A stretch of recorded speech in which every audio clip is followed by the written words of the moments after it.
Everybody, Josh Sigurdson, World Alternative Media here, and of course we're joined by author and economic analyst here I am, John Sneisen, and of course a Norwegian. We are going to be talking about the Norwegian Sovereign Wealth Fund again today. We talked about it last year, I believe, and it gained a lot of interest. A lot of people, I mean, it didn't get that many views, but we get a lot of people coming up to us talking about how they watched that video, and I think it really connected a lot of people to us, especially in Norway, because, I mean, this is such a huge issue. Is a Norwegian Sovereign Wealth Fund, which controls 1.5 or something percent of all stocks in the world and has its hands in almost every country. It is such an important part of the market that we have to pay attention to, and it's on the verge of disaster. Really, there was a huge bubble. There was a huge amount of speculation going on and just a lot of euphoria, and we are seeing the results of this, as we'd warned about in our previous report last year. And this is what this Zero Hedge article says. Norway's $1 trillion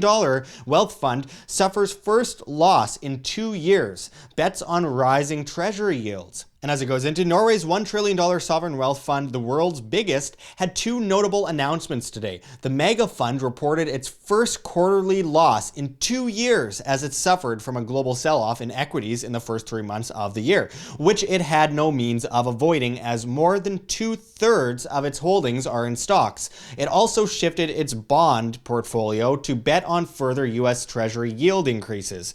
Commenting on the results, the chief executive of the fund, Yngve Slyngstad, said the most important expression of risk in the fund is the strategic equity shares is set to 70%. This means that fluctuations in the fund's value are predominantly determined by the development in global stock markets. The Norway Government Pension Fund Global booked negative returns of 1.5% for the first quarter of the year, or a loss of US $15.1 billion, 171 billion kroner. In stocks, the return was negative 2.2%, but in unlisted real estate investments, there was a positive return of 2.5%. The real estate holdings of the fund, however, are just 2.7%, so that positive result had no bearing whatsoever on the overall performance of the fund. The rest of its holdings, at 31.2%, are in bonds. Meanwhile, on the bond side, the world's biggest wealth fund is sticking to an overweight position in the shorter bond maturities. The fund fixed income investments fell 0.37% in the quarter, outperforming a 0.44 loss in its benchmark index's fixed income portion. The fund held $75 billion in U.S. Treasuries at the end of the first quarter, $22 billion in Japanese government bonds, and $14 billion in Germany's debt. So, I mean, this is extensive. I could go on and on. It's a super long article. But John, can you go over what's important about this, why people need to be concerned about this? Well, the number one thing is what we mentioned in that YouTube video that you can check up is how much, how much the Norwegian Sovereign Wealth Fund has in public equities. And it's they're almost at 70% holdings in equities, and it's an insane amount of epic proportions. And when you have that much money situated in just one asset class, it's because they say, oh no, it's well diversified. No, it's not. It's just one asset class.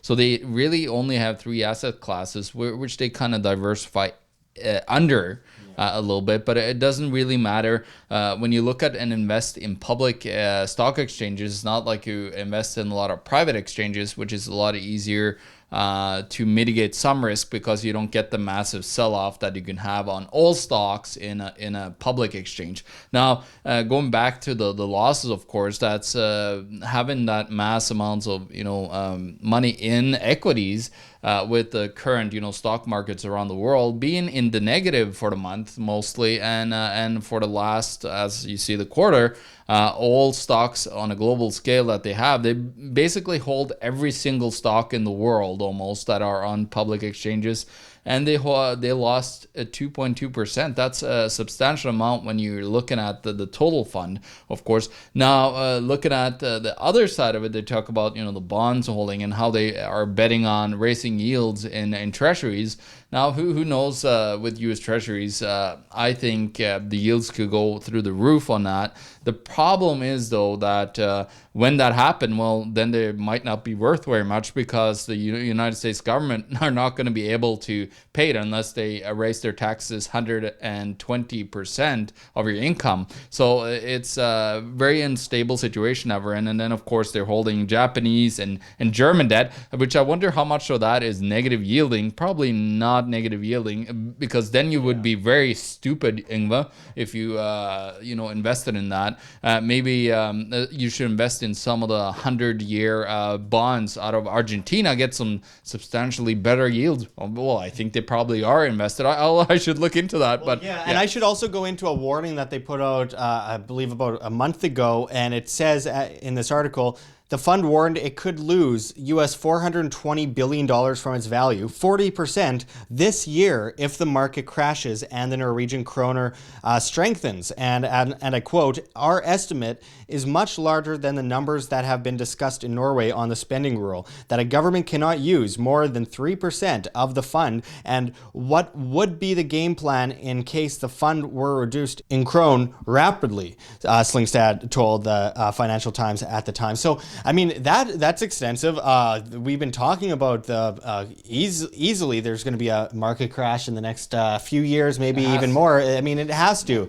We've often gone into the fundamentals are off the table due to the level of manipulation in the monetary system as well as the market, so it's impossible to put a date on it, but we know it's going to happen. It's inevitable. So with that said, especially with a fund that controls so much of the assets around the world, so many stocks around the world, absolutely insane the amount of power these guys wield in countries you'd think, well, Norway Sovereign Wealth Fund, they have hands in Canada, the United States, all over the world, and it's so important to keep that in mind. So if they go down, that would be a huge chip off the iceberg for the stock market, and if the stock market goes down, they're going to go down. Well, it's Norway's piggy bank, so if that goes down, Norway goes down. And then, of course, he's talking about the correlation between the krona, going up in value versus the US dollar. The problem here is, as I see it, if we get a bomb bubble, we might actually have the krona collapsing with all the other currencies around the world. And then, of course, when you're holding every single dollar almost over your, it's 97.5% of your portfolio is in paper fiat denominated investments. It's a very stupid idea if you then believe that you're going to be it's going to be all okay when this bomb bubble happens. I'm not so sure about that. I think the Norwegian Sovereign Wealth Fund could go close to zero in value if we get a big collapse and a big stop in trust in these fiat currencies, which you should have, because we're just seeing more and more increase in inflation. And Norway has one of the higher inflations actually of any Western country. The Norwegian krona is lying right now around I think 8 or something kroner to the US dollar, which is one of the highest it's ever been for a very long time. So in Norway, of course, like, people are struggling as well with being able to afford things. I talk to my family all the time, and they're saying it's very hard to get along even with two people on a small wage. It's very hard to actually get along living in Oslo, which has the real estate bubble in Oslo. We can talk about that, but I'm not gonna do that in this video. We got lots of videos on that. Exactly. So it's just a lot of problems that are starting to show, and having a sovereign wealth fund that only invests in these type of investments, because that's only the few things that they could get into, because they're so massive. It's very hard to get into any really good smaller deals. Yeah, absolutely. And it's important to just point out the fact, and it's a very obvious fact, that the stock markets around the world are heavily into derivatives, so much debt, so much centralization, total manipulation based in investor confidence rather than fundamental value. And then at the same time as that, and we see that bubble propping up bigger and bigger. Share buybacks. We have share buybacks. We also see the fiat currencies have always reverted to their true value of zero. They always have, they always will, going back to 1024 AD in China, and things aren't going to change this time around. So as you can see, huge amounts of centralization and manipulation, and the longer we put off the crash, the worse the crash is going to be. So it has to happen sooner than later, and that way we can build up from a free market, free monetary level. But leading up to that point in time, we as individuals have to be self-sustainable and make sure that we ensure our wealth for the future, or else we are going to be caught up in this like everyone else, and there's going to be vast poverty. Pensions are going to crash. The shortfall on a global scale, we just did a report on it, $400 trillion by the year 2050, probably way sooner than that. That's more than 4 times the entire world's yearly GDP. It's just absolutely insane, the idea that people are going to be living to 103 if they're born in 2007. How is that sustainable? It's going to be a regular income on the taxpayer dime going on for, like, let's say an average of 50 years per person. That's insane. And the population, it's just impossible. So people are going to be in vast poverty. There's going to be riots in the streets. It's best that individuals learn and do whatever they can to ensure their wealth and get off the grid, decentralize everything, folks, and look to the self-sustainable methods as the whole idea of freedom itself is responsibility.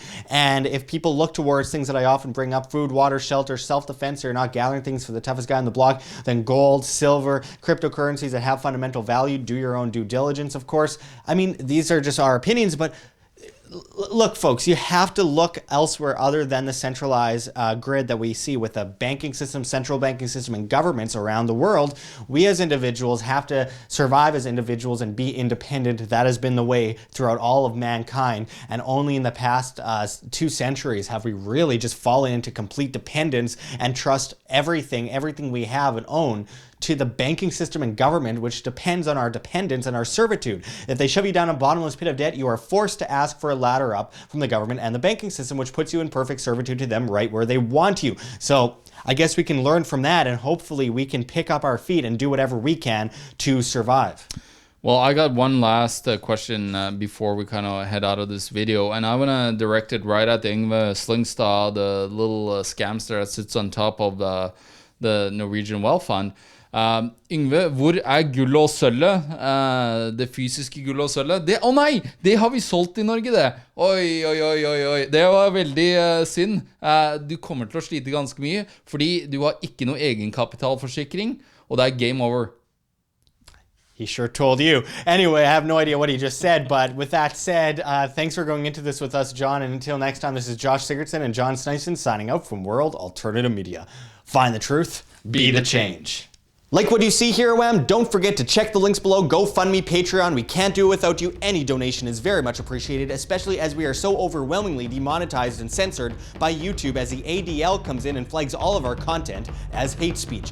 Also, check our Bitcoin address in the description as well as on the screen for you to scan if you please. And also find us at steemit.com at Josh Sigurdson, the future of social media, where you get paid in the upvote of your post in Steem, the cryptocurrency. And also find us at the Red Pill Expo, which we have a reference link for below in the description and the comments as well. Hosted by G. Edward Griffin, amazing speakers coming out to speak this year. Don't miss it. It's in Spokane, Washington, June 21st to 23rd. We hope to see you there. But until next time, this is Josh Sigurdson signing out from World Alternative Media. Find the truth, be the change.